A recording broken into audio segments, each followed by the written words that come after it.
यहाँ एक खिलौना है इंसान की हस्ती, ये मुर्दा ये बस्ती है मुर्दा परस्तों की बस्ती। यहाँ पर तो जीवन से है मौत सस्ती, ये दुनिया अगर मिल भी जाए तो क्या है। दुनिया के चक्कर में नहीं पड़ेंगे, हाथ उठाइए इंशाल्लाह। फ्री में शादी नहीं करेंगे, हाथ उठाइए इंशाल्लाह। ये देखिए हाथ उठाए हुए, नीचे नहीं गिरा रहे। मिल करके रहिए, तरक्की करना है इस दुनिया में तो मिल करके रहिए। बरेलवी, देवबंदी, सलफी, हनफी के चक्कर में जिस दिन पड़ गए तरक्की रुक जाएगी। मैं आपको राज की बात बता रहा हूँ। काजी मुजाहिदुल इस्लाम साहब रहमतुल्लाह अलैह कहते हैं, अरे अब भी नहीं जागोगे तो कब जागोगे? आग पानी तुम्हें मिटाने के लिए जमा हो चुके हैं, आग पानी तुम्हें बर्बाद करने के लिए जमा हो चुके हैं। सारे दुश्मन इकट्ठा हो चुके हैं तुमको बर्बाद करने के लिए। इस वक्त भी अकल का नाखून नहीं लोगे तो इज्जत के साथ इस हिंदुस्तान में जीने का मौका नहीं मिलेगा। दूसरी बात को खास तौर पर याद रखिए, अंग्रेज ने मुसलमानों को लड़ाया जबान के नाम पर, अंग्रेज ने मुसलमानों को लड़ाया नस्ल के नाम पर। सुन करके आपको हैरत होगी, नस्ल के नाम पर मुसलमान कैसे लड़ता है, जबान के नाम पर मुसलमान कैसे लड़ता है। ये नमूना मैं आपको देने के लिए जा रहा हूं। अरब से कहा कि तुम अरबी हो, तुम्हारा कुरान अरबी है, लेकिन तुम पर तुर्की हुकूमत कर रही है। और तुर्की से कहा कि तुम तुर्की वाले हो और तुम अरबी ज़बान को इख्तियार किए हुए हो, तुम्हारी ज़बान तो तुर्की होनी चाहिए।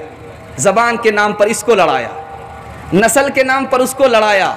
नतीजा ये हुआ, एक हुकूमत थी मुसलमान की, उसके 52 टुकड़े हो गए। तीसरी बात को याद रखिएगा, एक अंग्रेज ने लिखा मुसलमान क्यों तरक्की कर गया। 1984 की रिपोर्ट है, 235% इस्लाम फैला। ईसाइयत कितनी फैली? 47%। और इस्लाम फैला 235%।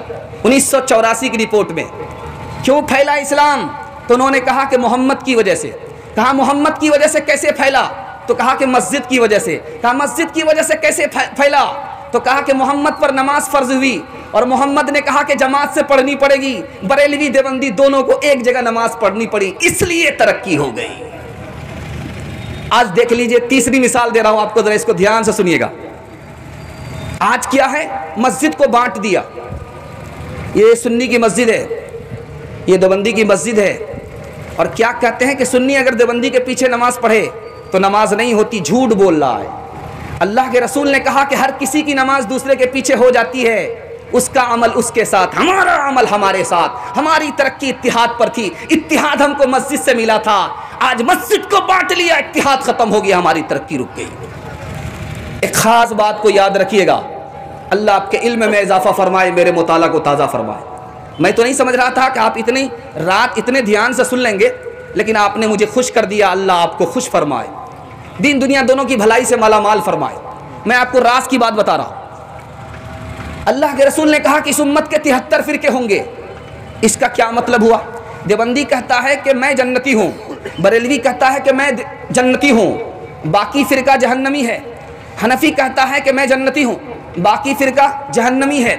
सलफ़ी कहता है कि मैं जन्नती हूँ, बाकी फ़िरका जहन्नमी है। इसका क्या मतलब है?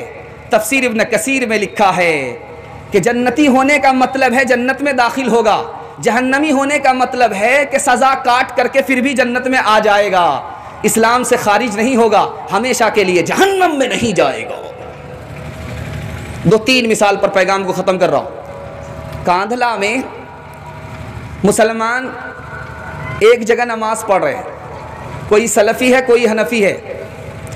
जैसे ही वलज़्ज़ालीन इमाम ने कहा तो किसी ने ज़ोर से आमीन कहा, किसी ने आहिस्ता आमीन कहा। तो जिसने ज़ोर से आमीन कहा था उसने इसका हाथ पकड़ा, जिसने आहिस्ता आमीन कहा था उसने इसका हाथ पकड़ा।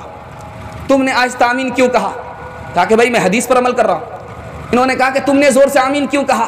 तो मैं हदीस पर अमल कर रहा हूँ। दोनों में घूसा और मुक्का चल गया। हनफी आए इसको बचाने के लिए, सलफ़ी आए उनको बचाने के लिए। 2 मुसलमान में लाठी चल गई और मुकदमा अंग्रेज़ की अदालत में आ गया। अंग्रेज मार्च नाम का अंग्रेज था, उसको 5 मिनट तक समझ में नहीं आया कि ये आमीन ज़मीन का नाम है या जायदाद का नाम है, मकान का नाम है, किसका नाम है। जब वकीलों ने बहस किया तो तब पता चला कि ओ आमीन दुआ है, इस दुआ पर झगड़ा हुआ है, 2 मुसलमानों का झगड़ा दुआ पर हुआ है। तो उसने कितना प्यारा जजमेंट लिखा, वो हमारी आंख खोलने के लिए काफ़ी है। कितना प्यारा जजमेंट लिखा कि आमीन की 3 किस्में हैं। एक है आमीन आहिस्ता कहना, ये भी रसूलुल्लाह से साबित है। एक है आमीन ज़ोर से कहना, ये भी रसूलुल्लाह से साबित है। एक है आमीन बिशर, फितना उठाने के लिए आमीन कहना, मसलक के आड़ में फितना उठाना, ये किसी से साबित नहीं है, रसूलुल्लाह की किसी हदीस से साबित नहीं है। ये हनफी भी गुनहगार है, ये सलफी भी गुनहगार है। हदीस की आड़ में ये दोनों फितना उठा रहे थे। इनको घर में सुकून नहीं मिलेगा, जेल काटनी पड़ेगी। मैं आपसे हाथ जोड़ करके कहता हूं, मिल करके रहिए, हमारा कलमा एक है, मिल करके रहिए, हमारा खुदा एक है, मिल करके रहिए, हमारा किबला एक है, मिल करके रहिए, इत्तिफाक ज़्यादा है, मिल करके रहिए, इख्तलाफ कम है।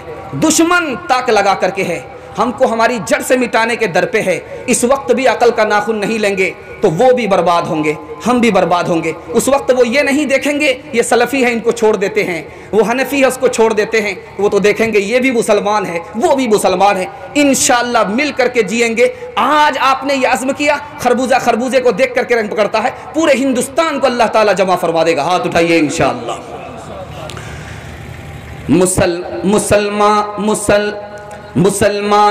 मुसलमानों तुम्हारा इत्तिहादे बा हमी दीवार आहन था, मुखालिफ एक का जो था वो गोया सब का दुश्मन था।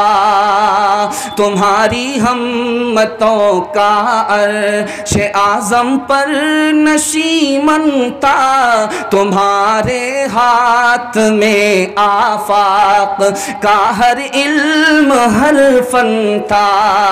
तुम अपनी हक परस्ती से, तुम अपनी हक परस्ती से झुका लेते थे दुनिया को, खुदा के सामने झुक कर झुका लेते थे आदा को, खुदा के सामने झुक कर झुका लेते थे आदा को।